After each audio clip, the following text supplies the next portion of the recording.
Hey guys, Heath Baker with Burris Optics. We're going to be doing an entire series of predator hunting focused videos, breaking down tips, tactics, and strategies on how to get coyotes off of your properties. In this video, we're going to talk about setup. Now there's the aspect of setting up in the environment on the stand, but for now we're going to talk about how I utilize my tools in the most effective ways. Now, I really believe in using a tripod for many different reasons. For one, you don't have to continuously have your hands on the gun. It's not falling over. You lock it in and the gun's pointed that way. So your hands are free to be able to sit there and scan with your hand scanner, find coyotes, you get on your gun and make the shot. Now, when you use your tripod, what I've noticed is, and I've hunted with a lot of different people, some are seasoned night hunters, some are not, but how you set up, like the height of your tripod is really important. Right now I got it kind of set low. So if you look and I get behind the gun, to make that shot, I have to lean over. And what tends to happen is, before the shot, you end up leaning into it and dipping a little bit, and you pull your shot high or one way or the other. Now, when I set up, I make sure that my tripod is raised up to where I can stand comfortably in a just standing position and everything's in line, and all I got to do is get my cheek weld right. Now, this eliminates me dipping and pulling the shot. It makes me a way more effective shot at night. So another perk using a tripod is when you set up, your gun's already pointed in the general direction that you think the coyotes are going to come from, because typically you got a good idea of where the coyotes are, where they're going to come from, and based on the wind, which direction they're going to circle. So your gun's already pointed in that direction. Now, another tool that I use that is really important to me is my chest pack. And it's important because I can put my hand scanner in here if there's any type of weather, it keeps the dirt off of it or whatever. And then whenever I want to shoot, you know, and I'm scanning over top of my rifle, I can put my scanner in the pack and then get down on my gun. And it also keeps the light from reflecting back up on me and lighting up my face. A chest pack is also important to me because everything is right here, you know, readily available for me to grab. I'm not, you know, in the dark, things get kind of hectic. And you can get to fumbling around, and before I use the chest pack, I've dropped my remote. Just a lot of movement that you don't need at night. And if there's a little bit of brightness, the coyotes can see that. So I have my remote hooked right here to my pack. It's tethered to it. So I'm, you know, push a button, play a sound, the coyotes are coming in. I can just drop my remote, get on my gun and make a shot. And if I need to switch to pup distress after I smoke one, it's as simple as grabbing my remote, pushing a button, and keep shooting. During the day, I do a lot of hand calling based on, you know, how I set up. If there's thick cover close, I try to stay away from it. I use the e-collar, you know, to direct the coyotes away from me and keep their attention off of me. But there's a lot of instances where I do use my hand call. At night, if you're hunting a really open area, it's okay to use a hand call because you can catch them coming before they just pop up in your face. So I do keep hand calls on my chest bag because you never know when something's going to happen. Your remote might die, your call might die. I mean, they're electronic. Sometimes things happen. And if you got a hand call, you're not out of the game. But I don't always use a hand call. At night, I really like to use my e-collar to my advantage to put it out away from me and steer the coyotes, you know, to where I want them. And also, it keeps their attention off of you. So when you're scanning and moving around, they're not focused on you. Another perk you use in the e-collar is when you're hand calling, it's hard to continuously scan and hand call. And it's also, you know, more additional movement, which you don't want. During the day, I'm always wearing my Viper hood that I built. And I do that because it allows me to hunt some really wide open areas and get away with it and not get spotted by coyotes. You won't believe how just breaking up your silhouette of your head really helps you to get away with being spotted by coyotes. Now, I've also found out that at nighttime when there's some moon and the coyotes have a little more visibility, wearing that ghillie top helps you get away with more. There's not always some sort of cover to stand by. You know, in wide open areas, if you stand up in an open field and the moon's shining, you're gonna cast a shadow and you're gonna get, you know, coyotes are gonna spot you. But just breaking up your human outline with that ghillie top really helps a lot. So let's talk about using your hand scanner. So obviously, if you're by yourself, you got a lot of area to cover.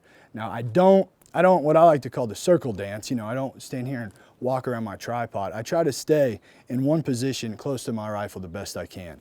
But I keep my feet planted and I'm trying to scan 360 the best I can. You have a general idea where the coyotes are gonna come from that you're focused on, but it doesn't always work out that way, and sometimes they backdoor you. So you always wanna make sure that you are scanning 360 degrees. In a separate video, we're gonna get into some of the more specific features of this hand scanner, but one of the things that I really like is it has this thing called hot track. So it helps you pick up coyotes fast. You can scan faster, and it puts a little yellow crosshair on anything that shows a significant amount of heat. So sometimes you'll be looking out there and you'll be like, is that a coyote? You know, in different things hold heat, bushes hold heat, but it will light up any object that shows a significant amount of heat like a coyote. Now there's been times when I've called in 9 dogs and the little crosshair is going everywhere. And it's awesome because it helps you figure out which direction they're moving and even how fast they're moving. So then you can get on your gun and you know which way to position. In my opinion, it's best to hunt with 3 people because you got 2 guys covering, you know, the general direction of where you think the coyotes are going to come from, and then you got 1 guy back door. What that also does is it takes away a lot of movement. You're not having to turn in a full circle trying to scan everything.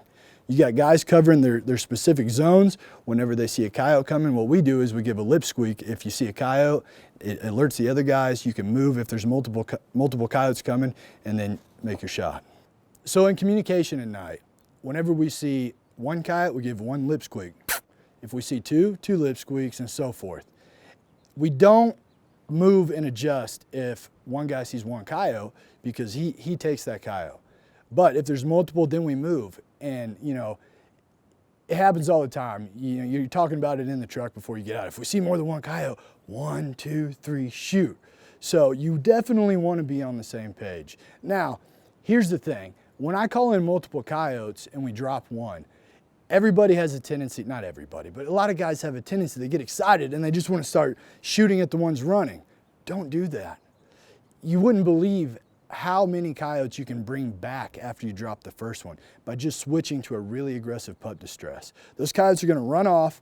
Billy, their friend's going to be missing, and they're going to turn around and want to come back and find him, thinking he's in a fight or something. So be patient, stay composed, punch that pup distress, and you'll kill more coyotes. So it's really hard when you're hunting with multiple people and say somebody spots a coyote, trying to direct your partner to where the coyote's at. It's dark, you point and you can't really see where his hand's pointing.